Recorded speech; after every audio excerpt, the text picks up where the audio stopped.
En général, je ne suis pas une personne particulièrement expressive et c'est difficile pour moi de visualiser mes pensées, émotionnelles ou non.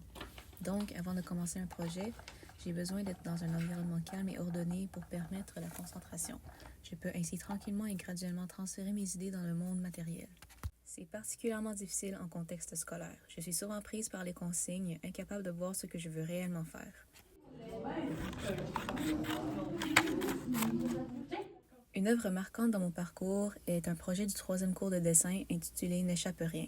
C'est le premier projet où je me suis permis de m'exprimer pleinement après plus d'1 an au cégep. Le sujet était plus personnel et j'étais moins censurée. Un autre travail marquant est un du deuxième cours de dessin nommé Refuge.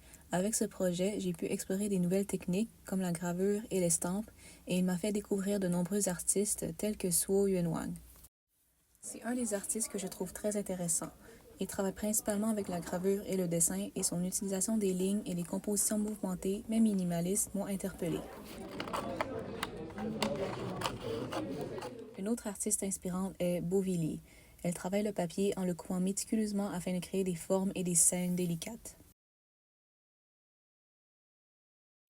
C'est d'ailleurs le matériau que je vais utiliser pour mon ESP. Au lieu de me tourner vers des médiums avec lesquels je suis confortable, notamment la peinture et le dessin, j'ai décidé de prendre du papier pour faire des formes tridimensionnelles et pour créer une installation.